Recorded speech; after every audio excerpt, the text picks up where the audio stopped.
Good morning, students. Hope you all are fine. So, in our previous class, we read our chapter number 9, Changing Families, and completed all the question answers. So, today we will do the chapter number 10, Hutu, Tutu, Hutu, Tutu.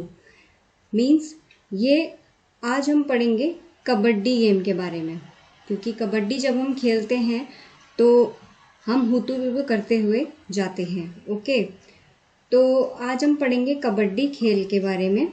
Start करते हैं आपका chapter. हुतुतु हुतुतु हुतुतु हुतुतु, out out, all the girls on one side shouted loudly. हुतुतु करते हुए पाले के एक तरफ खड़ी सभी लड़कियां जोर से चिल्लाई. हुतुतु हुतुतु, होल्ड फ्रॉम हेयर. हुतुतु, hold from the leg, the leg, the leg, hold her leg. अब पैर से पकड़ो, पैर से इसका पैर पकड़ लो. ऐसे करते हुए आवाज़ आती है ग्राउंड में. ओके, फिर दोबारा से आवाज़ आती है कि हुतुतु Vasudha, you come here, you hold her from here. अब क्या होता है कि वसुधा इधर आ जा, इधर से पकड़ना. ये आवाज़ आती है दूसरी साइड से. Hey, make sure that Shyama's hand does not touch the line, hold her hand. अब क्या होता है, जब हम कबड्डी खेलते हैं तो दो टीम्स होती हैं.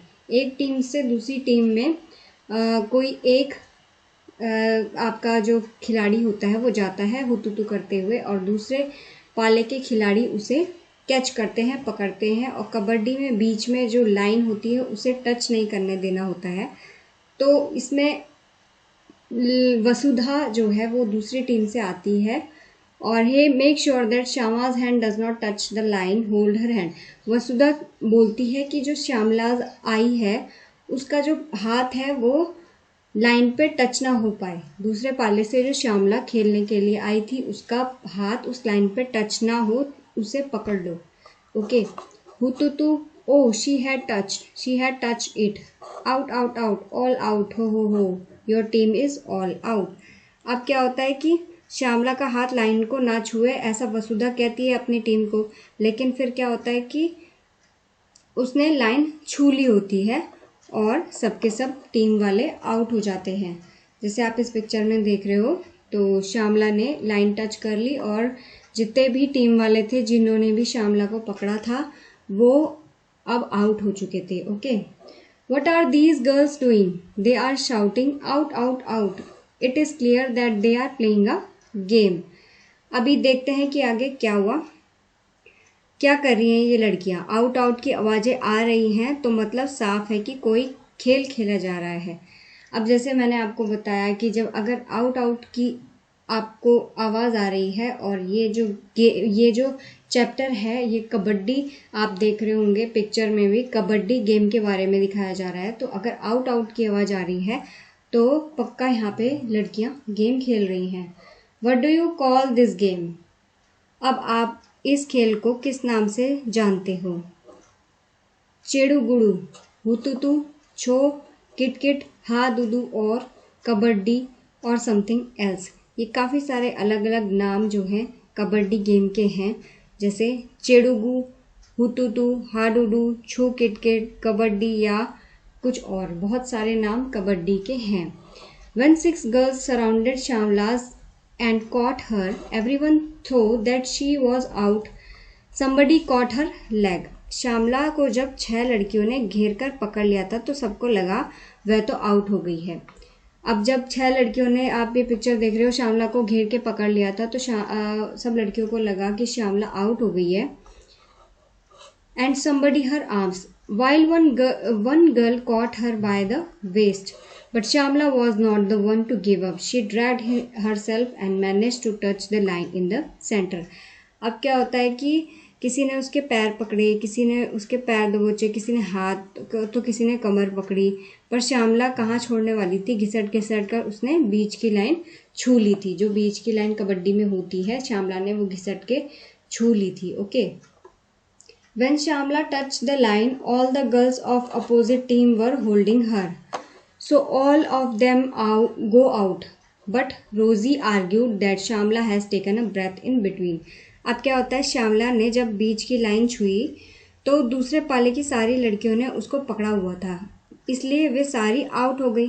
परंतु रोजी बहस करने लगी। उसका कहना था कि श्यामला की तो सांस टूट गई थी। अब कबड्डी गेम में क्या होता है कि जब आप हुतुतु करते हुए दूसरे पाले में जाते हो तो आपको सांस नहीं लेना होता है, एक ही सांस में या तो कबड्डी कबड्डी बोलते हुए जाना होता है या फिर हुतुतु बोलते हुए जाना होता है। जब श्यामला ने वो लाइन छुई बीच की और जितनी भी लड़कियों ने उसे घेरा हुआ था वो सारी आउट हो गई थी। लेकिन उस टीम की एक लड़की थी जिसका नाम था रोजी। उसने बहस करी कि नहीं, श्यामला के बीच में सांस टूट गई थी। मतलब वो जो एक ही सांस में कबड्डी कबड्डी बोलते हुए जा रही थी लेकिन वो बीच में उसने सांस ले ली थी, इसलिए जो है why did the girls keep holding her, she said that if she had taken a breath why did the girls keep holding her. अब क्या हुआ कि इसलिए उनकी टीम आउट नहीं थी। मतलब अगर श्यामला ने बीच में सांस ले ली थी हुतुतु बोलते हुए और लाइन को छू भी लिया, लेकिन जिन लड़कियों ने श्यामला को पकड़ा था वो आउट नहीं हुई थी क्योंकि श्यामला ने बीच में सांस ले ली थी, ऐसा रोजी ने कहा। There was a big argument, finally Shyamala won. इसके बाद क्या हुआ कि श्यामला तो अड़ गई कि उसकी सांस नहीं टूटी थी और उसने यह भी पूछा कि अगर सांस टूटी गई थी तो सब उसको इतनी देर तक दबोचे क्यों रही। काफ़ी बहस हुई पर अंत में जो है श्यामला ही जीत गई थी। श्यामला लास्ट में जीत गई थी क्योंकि उसने कहा कि अगर मेरी सांस टूट भी गई थी बीच में तो आपने मतलब सब लोगों ने मुझे घेरा क्यों। तो लास्ट में क्या है, रोजी की ना मानते हुए श्यामला जीत गई थी और सारे टीम की लड़कियां आउट हो गई थी। अब पढ़ते हैं the game of kabaddi, kabaddi का खेल। So this is what a game of kabaddi is like, pushing and pulling, screaming and shouting, dragging and falling on the ground. It is a rough game yet it has many rules. अब kabaddi game कैसा है, ये तो ऐसा ही है कबड्डी का खेल। खींचातानी, जोर झपट्टा, दम लगाना, चीखना चिल्लाना, मिट्टी में घिसट जाना है तो हो हल्ले वाला खेल, पर इसमें बहुत सारे नियम भी हैं। कबड्डी में बहुत सारे रूल्स भी होते हैं। It is lots of fun and lots of exercise, holding your breath while running and continuously saying kabaddi kabaddi and also trying to touch the players of the opposite team. मज़ा भी खूब आता है इस game में, कसरत भी पूरी हो जाती है। सांस रोककर कबड्डी कबड्डी बोलो और भागो दौड़ो, साथ में दूसरे पाले के लोगों को छूने की कोशिश भी करो। जितनी देर सांस रोक लोगे उतनी देर तक पाले में अपना कमाल दिखा पाओगे। ठीक है। So many things to do in kabaddi, you can do this as long as you can hold your breath. ठीक है। तो कबड्डी गेम पूरा सांस के ऊपर है और जितना आप उसको कबड्डी कबड्डी बोलते हुए पाले में अपोजिट साइड के प्लेयर को छू के आओगे वो आपके लिए मतलब पॉइंट, उसमें आपका पॉइंट हो जाएगा। Okay. You need to use both your body and mind in this game. You have to use your strength to pull or stop the players. At the same time, you have to think about how to enter the other side. You have to decide whom to touch quickly and come back. If you get caught, then how do you reach the line in the center? अब क्या होता है कि कबड्डी के खेल में शरीर और दिमाग दोनों को ही चलाना पड़ता है। खींचने या रोकने में ताकत लगाओ और साथ ही सोचो कि दूसरी टीम के पाले में किधर से घुसे, कौन है जिसको जल्दी से छूकर अपने पाले में लौट आए, अगर पकड़े गए तो बीच की लाइन तक कैसे पहुंचे। ये सारी चीज़ें जो है कबड्डी में बॉडी और माइंड का खेल है। आपको सोचना भी पड़ता है कि मैं अगर पाले के अंदर चला गया हूँ तो मेरे को किसको छूना है, कैसे पकड़ना है, ठीक है, और किधर से घुसना है, जल्दी से छूकर पाले में कैसे लौट के आना है, और वो जो लाइन होती है उसको कैसे छूना है। ये सारी चीज़ें भी आपकी माइंड में चलती रहती हैं। ठीक है। अब हम पढ़ते हैं कर्णम मल्लेश्वरी के बारे में। Have you seen or read about her in newspaper? Karnam Malleswari is a weight lifter. She lives in Andhra Pradesh. Her father is police constable. Malleswari started lifting weight when she was 12 years old. Now she can lift a weight of 130 kilograms. Karnam has won 29 medals in international events. Her four sisters also practice weight lifting. अब कर्णम मल्लेश्वरी के बारे में हमने पढ़ा कि तुमने अखबार में भी पढ़ा होगा। कर्णम मल्लेश्वरी एक वेट लिफ्टर है। ये आंध्र प्रदेश की रहने वाली है। इनके पापा पुलिस में हवलदार हैं। जब ये 12 साल की थी तब से वजन उठाने का अभ्यास करने लगी थी। अब वे एक बार में 130 किलोग्राम तक वजन उठा लेती है। कर्णम ने भारत के बाहर 29 मेडल जीते हैं। उनकी 4 बहनें भी रोज वजन उठाने का अभ्यास करती हैं। तो ये है कर्णम मल्लेश्वरी, जो कि एक वेट लिफ्टर है और अब 130 किलोग्राम वेट उठा लेती है और मेडल्स जो है इंटरनेशनल इन्होंने 29 मेडल्स जीते हैं वेट लिफ्टिंग में। अब पढ़ते हैं अ स्टोरी ऑफ 3 सिस्टर्स, 3 बहनों की कहानी। Look at this photograph. Don't they look like simple grandmothers, but they are different. अब आप ये देख रहे हो 3 पिक्चर, ये बहुत ही सिंपल दादियों की तरह दिख रही हैं आपको फोटो, लेकिन ये अलग हैं। यह फोटो देखो, लगती है ना दादी नानी, पर ये आम दादी नानियों से अलग हैं। The picture is of the 3 sisters, Jwala, Leela and Hira. They live in Mumbai. All 3 of them played kabaddi and taught the game to others. Jwala tells, when we were young, girls were not allowed to play this game. People thought that if girls play such rough games, nobody would marry them. They also said that the girls had to wear boys' clothes to play kabaddi. That is why they stopped girls for playing. अब इसमें क्या बताया गया है कि ये photo 3 बहनों की है जिनका नाम है ज्वाला, लीला और हीरा। ये मुंबई में रहती हैं। ये तीनों कबड्डी खेलती थी और दूसरों को सिखाती भी थी। ज्वाला बताती है, हम जब छोटे थे तब लोग लड़कियों को यह खेल खेलने नहीं देते थे। लोगों को लगता था अगर लड़कियां छीना झपटी वाला खेल खेलेंगी तो उनसे कोई शादी नहीं करेगा। कबड्डी में लड़कों वाले कपड़े पहनने पड़ते हैं, इसलिए भी लोग खेलने से मना करते थे उनको। Okay, that is the sisters were young where their father died. Their mother and mama's maternal uncle brought them up. Both uncle used to play kabaddi and kho-kho. They encouraged the 3 girls to play kabaddi. अब क्या था कि तीनों ही बहनें काफ़ी छोटी थी जब उनके पिता की मृत्यु हो गई थी। उनकी माँ और मामाओं ने तीनों को पाला। दोनों मामा थे वो खो खो और कबड्डी खेला करते थे। उन्हीं से ही यह शौक इन बहनों को भी आया था। ठीक है, Jwala and Leela talk about their experience almost 50 years ago when he started to play kabaddi. Girls never got a chance to play this game. Parents did not let them play the game, but we always felt that we should play, and my uncle and mother supported us. We 3 learned the game and some other girls also joined us. We formed a kabaddi club which is active even today. अब ज्वाला और लीला बताती है, आज से करीब 50 साल पहले जब हमने कबड्डी खेलना शुरू किया था तो लड़कियों के पास कबड्डी खेलने के मौके नहीं थे। माता पिता की मदद नहीं करते थे। माता पिता जो थे वो भी मदद नहीं करते थे, लेकिन हम सोचते थे कि लड़कियों को कबड्डी ज़रूर खेलना चाहिए। माँ और मामाओं ने हमें भी नहीं रोका।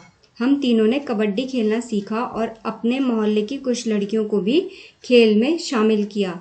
हमने कबड्डी का एक क्लब बनाया जो आज इतने सालों तक भी चल रहा है। ऐसा ज्वाला और लीला बताती है। रिमेम्बरिंग दोज डेज, अब याद आए वो दिन, मतलब वो 50 साल पहले जो वो कबड्डी खेलते थे, अब वो उसके बारे में बता रहे हैं कि कैसा था उस टाइम का experience. Leela and Heera still get very excited when they talk about their matches. They tell how they won some matches which they were about to lose. This was possible because of their strong will. अब क्या था कि लीला और हीरा अपने मैचों के बारे में बड़े जोश से बताती हैं। कई मैच तो वो बिल्कुल हारते हारते जीती हैं, क्योंकि उन्होंने तो मन में ठान ही लिया था कि कभी हार नहीं माननी है। ओके, तो ऐसा लीला और हीरा बताती है कि हम जब मैच खेलते थे तो हम कभी हार नहीं मानते थे। This was possible because of their strong will. During those matches, some very interesting things happened. अब उस मैच के दौरान, उन मैचों के दौरान कई बड़ी मज़ेदार घटनाएं भी हुई। क्या हुआ था? Leela tells, the match had to start at 6:30 in evening. We went to see a movie from 3 to 6 o'clock. We thought we would be back in time for the match. As soon as the movie started, we noticed some noise and disturbance. It was created by our mama, who was looking for us in the hall with a torch. When he found us, he gave a big scolding right there in the cinema hall. अब क्या होता है कि वो बताते हैं कि एक बार वे दूसरे शहर में एक बड़ा मैच खेलने गई थी। मैच शाम को 6:30 बजे शुरू होना था। हम 3 से 6 की पिक्चर देखने चले गए थे। 3 से 6 बजे तक की पिक्चर लगी हुई थी, वो देखने हम चले गए। हमने सोचा कि मैच के समय तक तो वापस पहुंच ही जाएंगे। पिक्चर शुरू हुई थी कि हॉल में हल्ला मचने लगा। पता चला कि हमारे मामा हमें ढूंढ रहे थे। उनके हाथ में एक टॉर्च थी। वे एक एक करके सबके चेहरे पर रोशनी डालकर पहचानने की कोशिश कर रहे थे। मामा ने वहीं हॉल में ही हमें खूब जोर से डांट लगाई। ऐसा लीला और हीरा बताती है कि हमारे टाइम पे ऐसे हुआ था। हम एक जगह मैच खेलने गए थे और मैच का टाइम 6:30 बजे था, लेकिन फिर एक पिक्चर लगी थी जिसका टाइमिंग 3 से 6 था। हम पिक्चर देखने चले गए, लेकिन उसी बीच में उनके मामा आ गए थे उस हॉल में और हर किसी के मुंह में टॉर्च चमकाने लगे और देखने लगे कि हम कहाँ बैठे हैं, और सिनेमा हॉल में ही हमने बहुत डांट खाई। The sisters had to face many difficulties because of kabaddi, but that did not reduce their fun. Hira, the youngest sister, became a kabaddi coach. She wishes that children like you should enjoy and play many games, especially kabaddi. उनके जीवन में कबड्डी को लेकर कई कठिनाई आई थी, परंतु कबड्डी का मजा कभी कम नहीं हुआ। सबसे छोटी बहन हीरा तो कबड्डी की कोच भी बनी। ये बहनें चाहती हैं कि तुम जैसे स्कूल के बच्चे अपनी पसंद से खेल खेले और कबड्डी तो खेले ही। ये थी 3 सिस्टर की कहानी। ओके, सो इस जिनका नाम था ज्वाला, लीला एंड हीरा। ये तीनों ही कबड्डी बहुत अच्छे से खेलती थी, कबड्डी कोचेस भी रह चुकी थी और अपने टाइम की कबड्डी प्लेयर्स थी। और उस टाइम पे, जिस टाइम पे कबड्डी लड़कियों को नहीं खेलने नहीं देते थे लोग, उस टाइम के ये लोग कबड्डी खेलते थे और आज तक भी ये सबको यही मोटिवेट करते हैं कि कबड्डी गेम खेलना चाहिए, खासकर लड़कियों को, और अपना मनपसंद गेम भी खेलना चाहिए। एंड कबड्डी जो है हमारी बॉडी के लिए एंड मेंटली जो है बहुत अच्छा गेम है। सो इस पूरे चैप्टर में जो है कबड्डी के बारे में बताया गया है, कबड्डी गेम के बारे में बताया गया है एंड इसकी जो इम्पोर्टेंस है वो बताई गई है, क्योंकि कबड्डी गेम अपने आप में बहुत ही अच्छा और एनर्जेटिक गेम है। इससे हमारी बॉडी एंड मेंटली हेल्थ भी बहुत अच्छी रहती है। सो आपको भी कबड्डी गेम के बारे में एंड उसकी इम्पोर्टेंस भी पता चली होगी। होप आपको ये चैप्टर अच्छे से समझ में आया होगा। इसके question answer and book activity आपकी नेक्स्ट क्लास में कराई जाएगी। सो तब तक के लिए आप इस चैप्टर को रीड करेंगे एंड समझेंगे। So thank you so much students.